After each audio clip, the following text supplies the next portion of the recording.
and welcome back to my channel, you guys. I pray that you are well, doing amazing, feeling amazing, holding on to hope and faith, you guys, because I definitely am.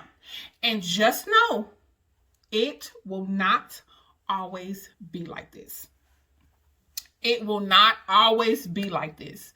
It will not always be like this. Believe it and receive it on today. So this is going to be a story time, you guys. I did a video about reconnecting with a friend of 30 plus years, you guys. Our friendship, you know, I was saying in that video that in the friendship video that we've never gotten into an argument, we never had a disagreement, we never had any of that. So I'm going to tell a story about how the enemy is so crafty and so sneaky and so slithery, and how, you know, people can be used by the enemy to destroy beautiful relationships, beautiful friendships. The enemy destroys families. He destroys, you know, churches. He has destroyed homes. And the enemy, and I hate him so much. He is a liar. He is the father of lies, and he will be a liar until the end of this earth.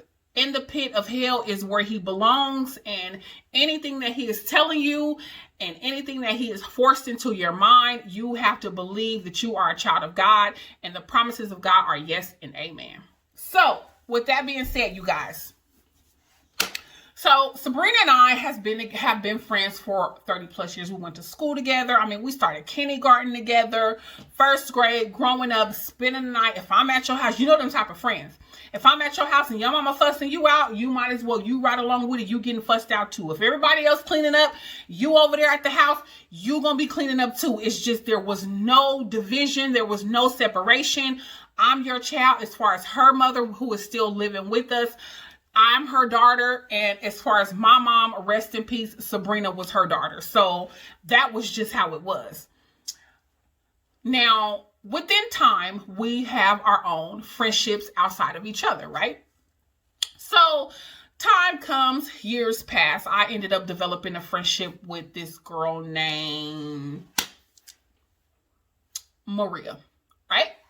So I ended up having this friendship with Maria. And you guys know that sometimes when you have friendships, one person who you've been together friends with for the longest can kind of get jealous of the other one. Or, you know, you can't really be with them and them all together. You got to kind of keep your friendship separate.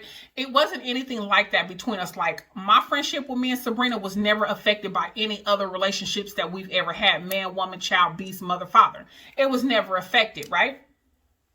So after this while, you already know I yell, don't know why, turn your volume down. So after, you know, years and years of being friends with Maria, Maria has an encounter with a woman. Maria has an encounter with a woman and is now totally homosexual, right? She is now totally homosexual. This encounter has now blown her away and is now the best encounter, so she says, that she's ever had. And now this is what she wants to do, right? Now, Sabrina is someone, as my best friend, I would say, she's had relationships of both sex, right? But at this particular time, she was with a wealthy, you know, woman. So the relationship that they were having, you know, it was kind of like rocky. They were kind of like going through some things. But Sabrina is the type of person I already knew. Whatever lifestyle she chose to live, I'm just like, Maria is somebody that I know for a fact you're not going to be interested in. It's just not somebody that I know for sure that Sabrina would be interested in, right? So she's like, okay, you know, give me her number or whatever. I want to talk to her. I want to see, you know, right? So I give her the number or whatever. And Sabrina is not really giving her play like that. Sabrina's just like, nah, it ain't. And I already knew that though. But okay, blah, blah, blah. Long story short. Well, I don't know if it's going to be short, but. So Maria is asking me, you know, who is this woman that she's with? And I'm like, oh, this woman is, you know, so-and-so. And then she's saying like, well, you know, who takes care of her, you know? And I'm like, oh, you know, so-and-so takes care of her. And, you know, she's the one who does this and this girl does that for her. So I'm telling her like, I mean, Sabrina, whatever money Sabrina has this money to do whatever she wants to do. But this girl is like the provider, basically. She's the one who buys all her furniture. And, they live over, because I'm not thinking nothing of it. I'm not thinking that I'm like telling or being like petty or being messy or anything like that. She's asking me questions and I'm like genuinely answering the questions, right? I'm like, girl, that girl, baby, she's taking care of, what's home or whatever. They live over there, whoop, whoop. And, the girls, this, that, right? And she's asking me the questions and I'm answering. So some time goes by and I'm at home and I'm cleaning up and I will never forget this day. And, she's coming over to bring me some Nike shoes. Because we had a really, really beautiful relationship. But one day she approached me and was like, well, if you're always at home and if your husband is, always working, then eventually, you're going to have needs and I'm the one who I feel like can meet. Eventually we're going to do something. And I told her, baby, first of all, no. Okay. Because even if I was to get down like that, you wouldn't be my type either. You know what I mean? Like you just, nothing against whatever, but I'm just like, you're not even the way I would swing even if I was. So please in life, don't ever come at, and this is how I tell her, please don't ever come at me like that ever again. You know what I'm saying? It's disrespectful. It's not only disrespectful to me and our friendship, but it's disrespectful to my husband. And don't ever in life come at me like that, right? So that was that. So she comes over one day. Well, she told me this before, this happened before she came over this day. So she comes over this day and, she comes over to bring me the Nikes or whatever. And she's like, oh, I talked to Sabrina. And I'm like, what happened? What did she say? And she's like, oh, I told her that, she was a user and I know about, her girlfriend paying for her and all her, needs and all this. And, if she wasn't paying for this and she wouldn't be with that. And I know where they lived and I know where, and I'm thinking to myself, you said what? And I said, is that how you told her? And she was like, yeah, I told her, that, she was being a user and, her girlfriends, I know that her girlfriend pays all her bills and this, that, and the other. And I know where they live and I know. And I'm thinking to myself, if you told Sabrina that and the tone and the way that you're telling me you told her, I know for a fact my best friend of 30 plus years believes every word that came out of your mouth.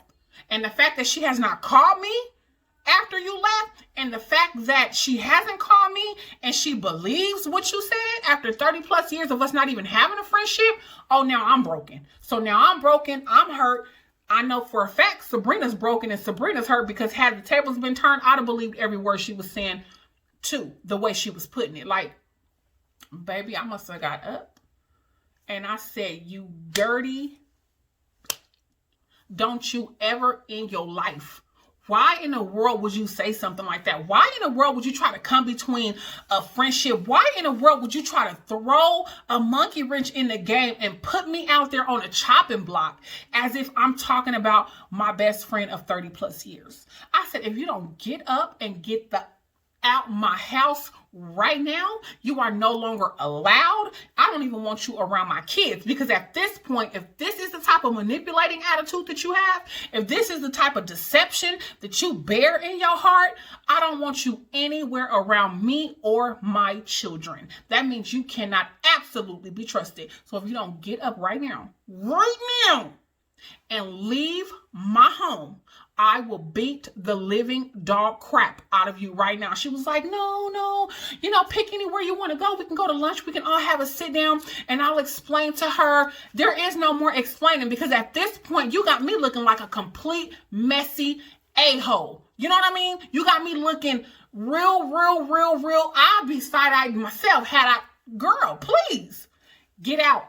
And I bet not see you right down the street. My auntie was like, leave that girl alone. Because I was going to beat the dog crap. Leave that girl alone. Leave her alone. Let her be. Just drop it. Whatever. I'll drop it. But she better not come down the street. If you want to come down the street, you better go all the way around. I don't want nothing else to do with you. Absolutely nothing, ma'am. Absolutely nothing. Whatever you owe me, I want it in that mailbox by nightfall. Because she owed me like $250 for wash and dryer my daddy had given to her or whatever she bought or whatever. And I want the money in there and I'm going to beat the dog crap out of you. Like, you were absolutely wrong for that. And from that very moment, you guys, and we were friends for years. We was friends for like some years, maybe like 7, 8 years. We had to have been friends. 7, 8, between 7 to 10 years, we have been friends. And at that very moment, that friendship was severed. And here I am, heartbroken, thinking, I cannot believe Sabrina would believe somebody like this. Like, I cannot believe you would have, like, was I even the friend that now I'm thinking, I'm like, well, I wasn't never the friend that you thought I was. You know what I'm saying? Here I am thinking we the best of friends. Nothing can ever come between us. You should already know. And here Sabrina is thinking we're the best of friends. I should never, be talking foul about you or dirty about you or anything like that. So now you thinking, hell, this friendship ain't what I thought it was. And I'm thinking this friendship can't be what I thought it was. Like, how dare you even think that way about me? So I was completely crushed. She was completely crushed. But what the enemy did was use our brokenness, and he used situations in the past, and he used situations that was going on in our families to be a trigger that hurt and cause that pain to bubble up and boil over and cause us to not speak for over 4 years. For over 4 years. And had we been mature, and right now to this day, we take full responsibility and we take full accountability of the situation. And we recognize that being out of each other's lives for this long was completely on us. We were immature. We were both hurt. We understand now. We recognize where the hurt came from, but we were hurt in our own right. You know what I mean? And it was just immature. There was a lot of pain there, and there was a lot of betrayal that we believe was on both ends. But that's how the enemy is so crafty. So crafty. And had we sat down, because she never even knew what happened with me and Blanca. I was going to beat the dog crap out of her. And me and Blanca never even, I just said the girl name. Well, I don't know how to cut and delete, figure it out. Maria. And, we have been friends for so long. But I'm just saying, like, that is how the enemy comes in and, can really, really destroy a relationship, a friendship, a motherhood, a fatherhood. And if two individuals, mature individuals, could sit down and talk and come to an agreement, you will really, really understand that it's really not sometimes. Now, sometimes it is what it is, and you just have to accept it for what it is. But a lot of the times, it's the enemy coming in to destroy friendships from God and families and sever relationships that were never meant to be severed from the beginning. So yeah, y'all, the enemy is super duper crafty. And right now to this day, we are not friends. Ever since that situation, we have not talked since then. We are not friends. I do not desire to be her friend. I don't play those type of games. Once you show me genuinely who you are, and once I figure out, your heart and your intention and your motives, and I have an understanding that you do things that I would never do, or you do things that I feel like is completely crossing the line as far as morality, as far as, standards, morals, boundaries. I'm not that person to get down like that. And I don't want you in my life at all, period. It doesn't serve me any purpose. And once I find out about it, I'm cut it.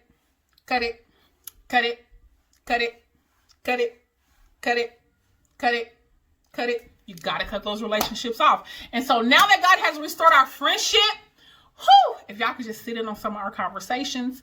When I get to California, you guys, I will be recording with her on some of the topics that we've been discussing as far as mental health and relationships and all of that good stuff. So I'm just so blessed and so thankful that God has saw fit and given us the desires of our heart to mend our relationship and to have us to be talking again. It feels really, really amazing. I am absolutely in awe of the God that we serve, and I'm just so thankful and so grateful for these lessons that I am learning in life. Like, I'm really growing out here, y'all. Like, I'm really growing out here, like really growing, really gaining the wisdom, really gaining the knowledge. And I'm just like trying to be a big girl. And, I'm brewing. I have my Keurig in the morning and my coffee, and I'm just feeling really good and grown. And all of that good stuff. So that is a story time, you guys, on how the enemy can come in and try to disrupt and or destroy. But we already know, Satan, you are still a liar. So until the next time, inspire, be inspired. I love you guys. God bless you. Good day.